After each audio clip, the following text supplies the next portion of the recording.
Darius Johnson worked his whole life to reach the top, a black CEO who had finally earned the right to sit where so few ever do. But when he boarded his flight, success didn't matter. In front of everyone, he was told he didn't belong in first class. Humiliated, singled out, and stripped of dignity, his world shifted in an instant. Yet what happened next would leave an entire airline scrambling for survival. How does one man's quiet strength turn a moment of injustice into the downfall of a giant? Darius Johnson wasn't just another passenger on that flight. He was a black man who had spent decades fighting his way to the top.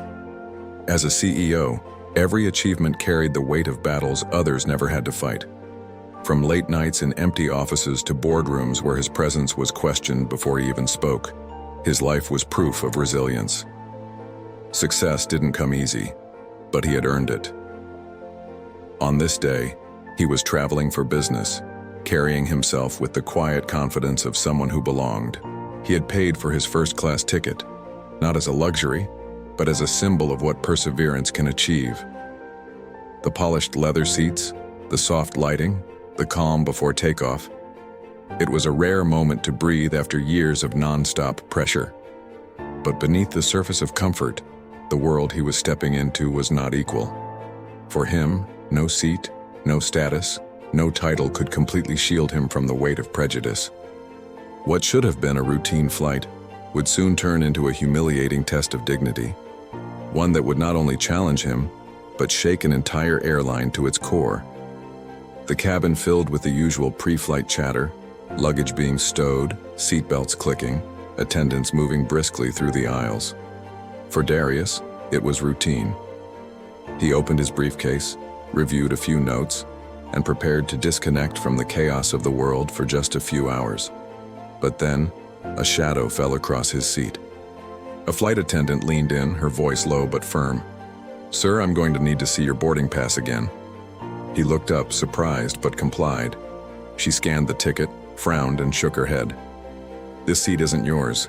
You'll need to move to the back." Confused, Darius double-checked the slip in his hand.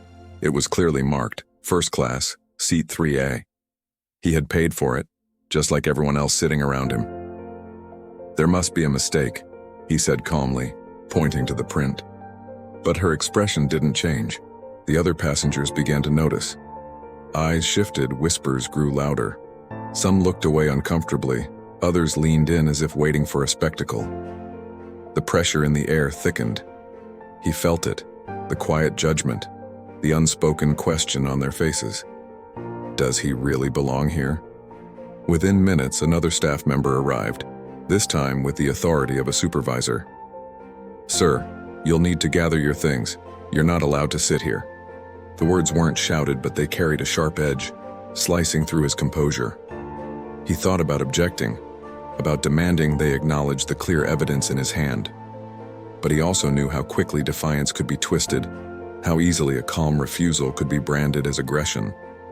He stood, the weight of dozens of eyes following him down the narrow aisle. Each step to the back felt like erasing everything he had worked for, every late night, every barrier broken, every ounce of respect earned. It wasn't just about a seat. It was about being told once again that no matter how high he climbed, someone could still decide he didn't belong because he was black. As he settled into a cramped seat at the rear, humiliation burned deeper than the stale cabin air. The murmurs hadn't stopped. A few passengers shook their heads in disbelief. Others smirked as though justice had been served. He clenched his hands, willing himself to stay silent, to endure. But inside, a storm was rising. What he didn't know yet was that this moment, the quiet removal, the silent stares, the humiliation he swallowed, would ignite a chain of events far greater than anyone on that plane could imagine. Because one phone call made hours later would change everything. The airport was buzzing with routine, families reuniting, travelers rushing to their connections. But for Darius, every sound felt muted, distant. His humiliation still echoed louder than the engines that had carried him there. He had been reduced, stripped of dignity in front of strangers and forced into silence. But silence had never been his way forward. Not now. Not anymore. His hand trembled slightly as he reached for his phone. He could feel the sting of every set of eyes that had judged him. the cold dismissal of attendants who saw only his skin before his success. Fear twisted in his chest, because he knew stories like his often vanished into the noise, forgotten, erased. But anger pushed through, hot and undeniable. This wasn't going to vanish. He dialed. A voice answered, calm, powerful, listening. He spoke, not with rage, but with precision. Each detail spilled out like evidence in a trial, the boarding pass in his hand, the refusal to believe it, the forced walk to the back of the plane. His voice cracked only once when he said, "They looked at me as if I was nothing." There was a pause. Then came the reply, "You're not nothing, and neither is this." From that moment, the world shifted. Behind closed doors, phones rang nonstop. In boardrooms, panic rippled. Newsrooms scrambled to cover the story before their competitors. And online, the spark of outrage caught flame.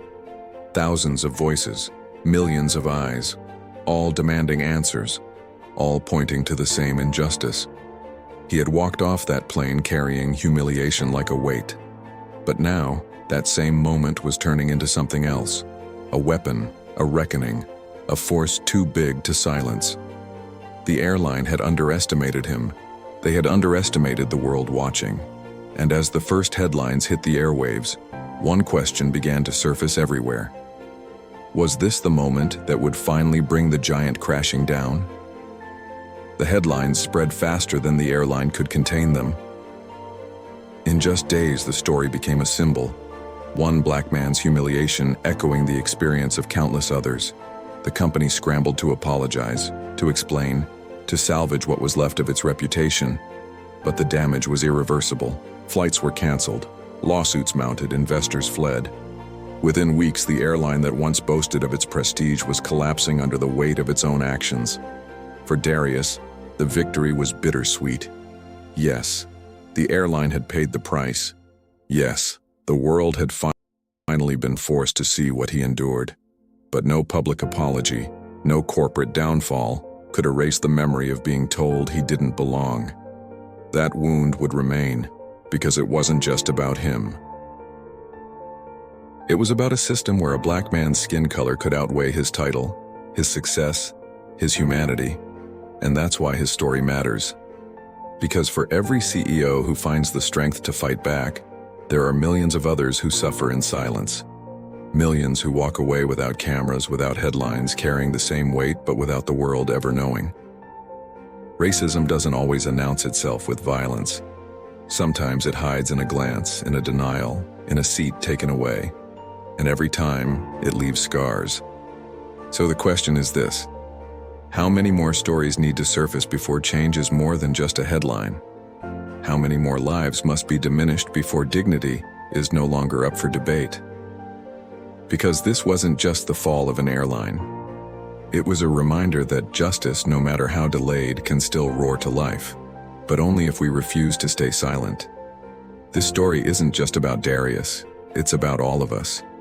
If you believe stories like this need to be heard, don't stay silent. Hit that like button, share this video, and subscribe for more untold stories the world can't ignore.